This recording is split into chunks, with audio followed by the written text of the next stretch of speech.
Hello मेरी family, welcome back to my channel. Well interview का एक सबसे ट्रिकी सवाल होता है जो कि व्हाट आर योर वीकनेसेस। ये सवाल सबको नर्वस कर देता है, मुझे भी किया था। ये सवाल जब भी पूछा जाता है तो दिमाग में एक ही चीज चलती है, क्या मैं सच बोलूं या सेफ खेलूं।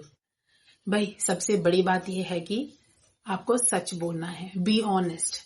आप ईमानदारी से सच बोल दीजिएगा, लेकिन सच किस तरीके से बोलना है? सच इस तरीके से बोलना है कि हम उसे चीनी में डुबो के उनके सामने पेश करेंगे।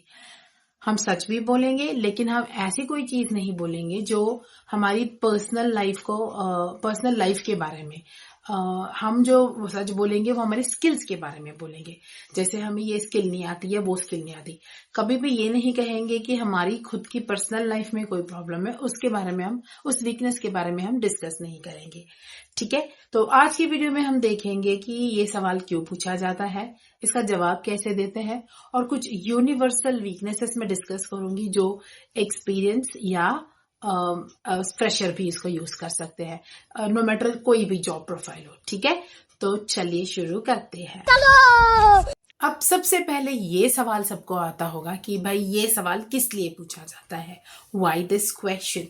ये सवाल इसलिए पूछा जाता है कि वो देखना चाहते हैं कि आप सेल्फ अवेयर हो अपने वीकनेस के बारे में, क्या आपको पता है आपके वीकनेस के बारे में और आप उसे कैसे हैंडल करते हो। क्या आप उसे ठीक करने के लिए कोई स्टेप्स ले रहे हो, क्या आप कुछ कर रहे हो जिससे वो वीकनेस आपका, you can overcome that weakness, या उस वीकनेस पे आप जीत पा सको। ठीक है, ये रीजन होता है देखने के लिए। सेकेंड रीजन ये होता है कि वो देखना चाहते हैं कि आपके वीकनेस, जो आप वीकनेस बताओगे वो कोई जॉब प्रोफाइल रिलेटेड तो नहीं है कि आप सही कैंडिडेट हो कि नहीं। एक उदाहरण देना चाहूंगी। सपोज आप एक कॉल सेंटर की जॉब के लिए अप्लाई कर रहे हो और आप आपका वीकनेस बोलते हो कि पब्लिक स्पीकिंग। तो इसी से उन्हें पता चल जाएगा कि भाई कॉल सेंटर में तो बात करने की बहुत काम है, जैसे चैट करना है या कस्टमर से बात करनी है। और अगर उसी इंटरव्यू में, अगर उस जॉब प्रोफाइल में आप अगर आपका वीकनेस बोल दोगे कि पब्लिक स्पीकिंग है, तो उन्हें पता चल जाएगा कि आप सही कैंडिडेट नहीं हो। ठीक है, तो ये दो रीजन की वजह से ये पूछा जाता है कि देखने के लिए आप अपनी वीकनेस कैसे डील कर रहे हो, उसे इंप्रूव कर रहे हो भी कि नहीं, are you working on it, या आप सही फिट हो कि नहीं इस जॉब प्रोफाइल के लिए। ठीक है, तो ये दो रीजन से ये सवाल पूछा जाता है। अब मैं कुछ टिप्स देना चाहूंगी कि जब भी आप इसका आंसर दोगे तो आपको क्या क्या नहीं फॉलो करना है। ठीक है, सबसे पहले आपको हमेशा ऑनेस्ट रहना है, ईमानदारी से सच बोलना है। कभी ये मत कहना कि I do not have any weakness या आई एम अ परफेक्शनिस्ट। इससे ये हो जाता है कि आप ओवर कॉन्फिडेंट लगते हो, जैसे कि आप बोल रहे हो कि मुझ में कोई वीकनेस ही नहीं है। इसको तो ओवर कॉन्फिडेंस बोलते हैं कि सबको पता है हर एक में कोई ना कोई वीकनेस होती है। ठीक है, नेक्स्ट पॉइंट है, आपने उनको कभी ये नहीं बोलना है कि आई वर्क टू हार्ड। ऐसा लगता है कि ये फेक है। भाई सभी हार्ड वर्क करते हैं, जिसको भी काम दिया जाता है सब हार्ड वर्क करते ही करते हैं। ऐसा कौन है जो लेजी है? ठीक है, तो ये मत कहना। ठीक है, नेक्स्ट है कि एक ऐसा वीकनेस चुनना जो जॉब प्रोफाइल को इफेक्ट ना करे। जैसे मैंने उदाहरण दिया, कॉल सेंटर का काम कर रहे हो तो पब्लिक स्पीकिंग ये आपका वीकनेस नहीं होना चाहिए। ठीक है, नेक्स्ट टिप मैं देना चाहूंगी कि कभी भी आप अपनी वीकनेस के बारे में ना, वीकनेस के बारे में बोले ही बोले, लेकिन उसके साथ साथ अपना इम्प्रूवमेंट भी बोलिएगा कि आप उस वीकनेस को ओवरकम करने के लिए क्या इम्प्रूवमेंट कर रहे हो, ये भी बताइएगा। ठीक है, नेक्स्ट टिप आपको देना चाहूंगी कि कभी भी अपने बारे में नेगेटिव ना कहे। जैसे कि आई एम लेजी, या आई गेट एंग्री इजीली, या आई एम इम्पेशेंट, या मेरी स्पीड बहुत स्लो है काम करने की। ऐसी चीजें ना बोले जिससे कि तुम्हारी आपकी पर्सनालिटी पे वो इफेक्ट करे और वो जज करने लगे कि आपकी पर्सनालिटी इस जॉब के लिए सही नहीं है क्योंकि आप लेजी हो, आप वीक हो, आपको गुस्सा आता है।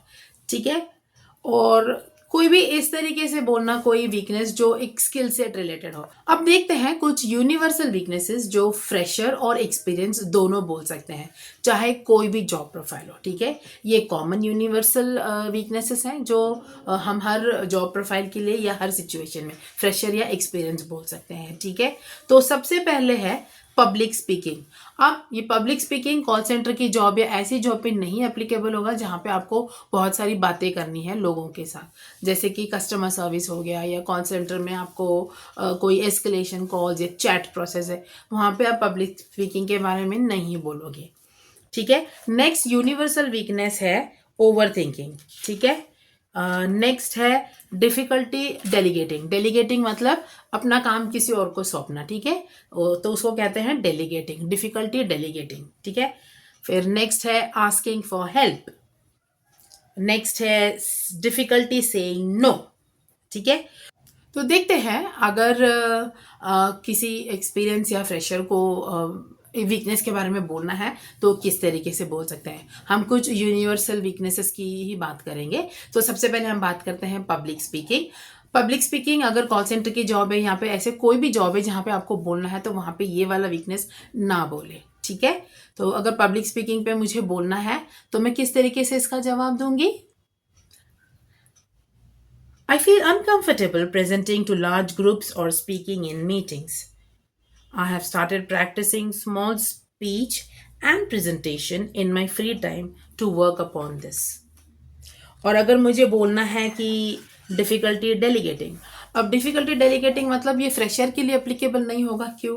क्योंकि आपने पहले कभी काम किया नहीं है, तो आपने काम किसको डेलीगेट, किसी को सौंपा नहीं होगा। इसीलिए ज़्यादातर ये एक्सपीरियंस के लिए होता है, ये डिफिकल्टी इन डेलीगेटिंग। ठीक है। तो अगर मुझे इसका जवाब देना है तो मैं कैसे बोलूँगी। I used to prefer handling tasks myself, but now I realize that working with team brings more efficient results. अगर किसी को आस्किंग फॉर हेल्प वाला वीकनेस बताना है तो वो कैसे बताएंगे।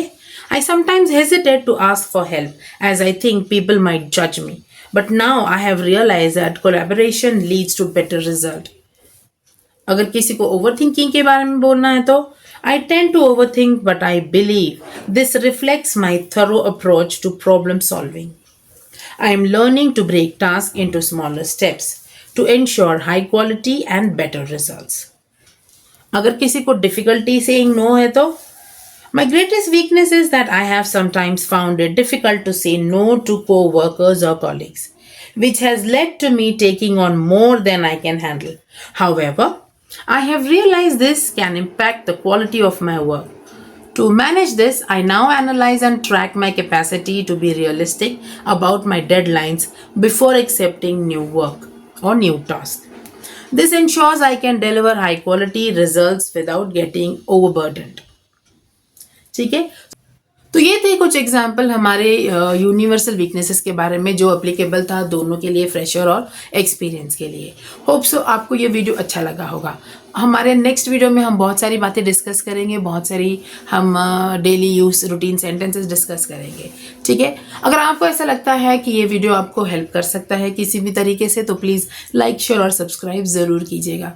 और हाँ, कमेंट सेक्शन में बताइएगा कि अगर ऐसा कोई टॉपिक है जो आप चाहते हैं कि मैं कवर करूं आपके लिए, तो प्लीज़ वो कमेंट सेक्शन में लिख दीजिएगा, मैं उसके ऊपर भी वीडियो बना दूंगी। ठीक है। तो मिलते हैं हमारे नेक्स्ट व्लॉग में, तब तक अपना बहुत सारा ख्याल रखिएगा। बाय मेरी फैमिली।